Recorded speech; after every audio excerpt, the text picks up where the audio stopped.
Dr. Emily Geiger, and this is Finlandia Fridays. Welcome to Finlandia Fridays. My name is Michael Babcock. I am your host for this weekly interview series here at Finlandia University. Today we are joined by a faculty member once again with Dr. Emily Geiger. Welcome to the show. Thank you. So far, it's your first time on the show. It's pretty exciting to be here. You're assistant professor of biology, correct? Yep, biochemistry. Biochemistry. There's some big things there. Before we get started on anything else, I want to talk about those labs you have. We redid those labs last year. They're really quite nice. How are those working out? Really great, actually. And the functionality keeps growing because the resources that we didn't have prior to the renovation, we're trying to find new ways to accommodate new usage of our lab space and our equipment that we have. They're gorgeous. A little shout out here to Portage Health Foundation for helping make that a thing, because it makes a big difference for our students that are in that program. Oh yeah, we're actually able to offer classes that we were not able to offer prior.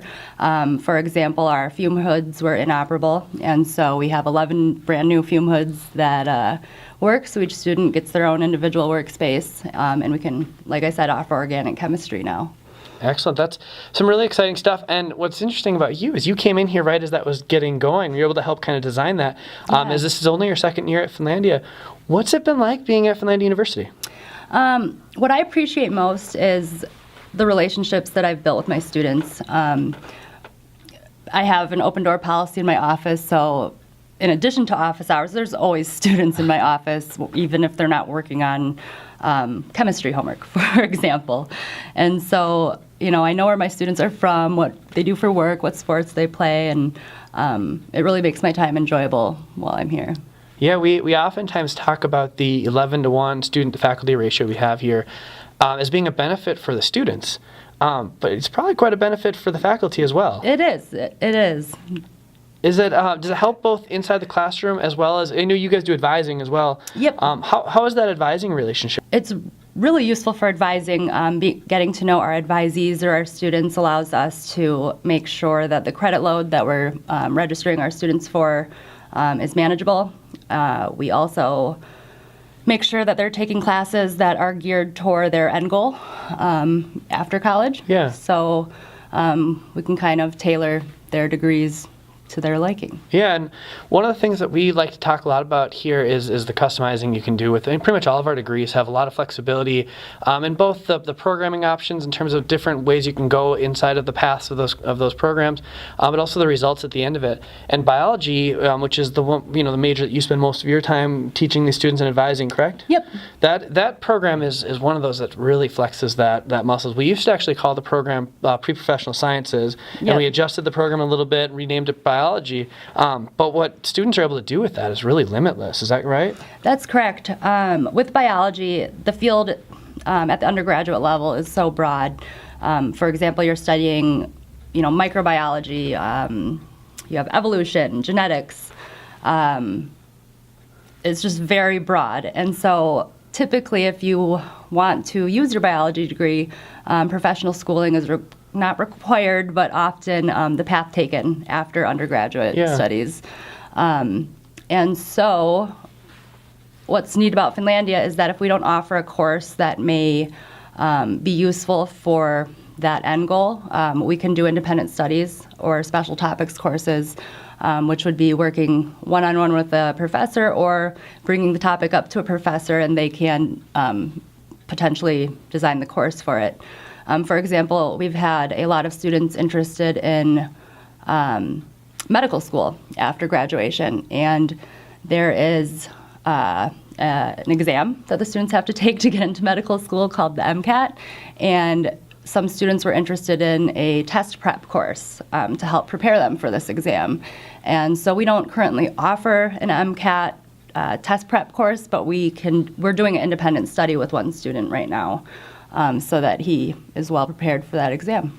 That's it's cool because you talked about, like, there's so many different things you talked about, and what you hear is that just this continuing this relationship. And one of the things I know, you guys, your department is basically 3 people, correct, in biology. Yep. You, Dr. Budd, and Dr. Odemeyer. Yep. Talk a little about those 2 other professors and what they bring to the table for students. Okay. So Jason Oyedemari, he is our dean of the SUNY College of Arts and Science.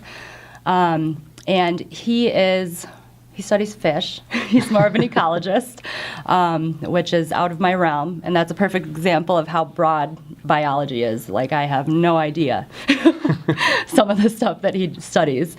And then Dr. Budd, she studies limnology, or freshwater.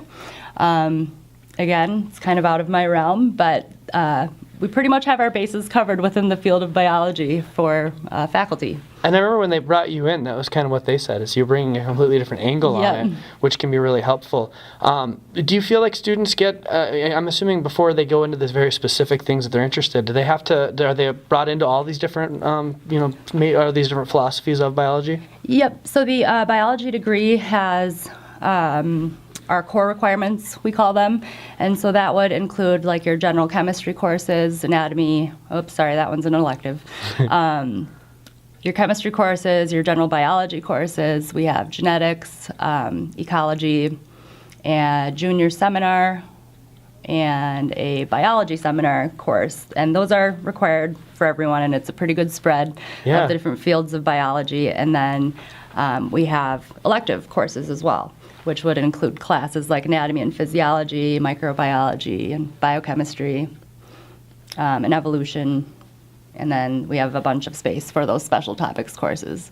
Excellent. So if you check the show notes here at finlandia.edu/Fridays, you can learn more about the biology program. There's some helpful links there, as well as some links to some videos that will kind of introduce you to a little bit more. The last thing I want to talk about with you is your business that you do on the side. And I like to tell people the story. I was down at touring at a distillery, and they were bragging about this person they have up in the UP that helps do this really cool work with yeast. So talk a little bit about Craft Cultures. So Craft Culture Yeast Labs is a company I started back in 2013, and I provide liquid yeast cultures to breweries, to commercial breweries, and to home brewers across the nation. That's pretty wild. Yeah. And you do that all out of the Judula Center, which is where we're shooting right now. So you have an office here. What has it meant to be able to do that can make that business grow and still be able to teach as well?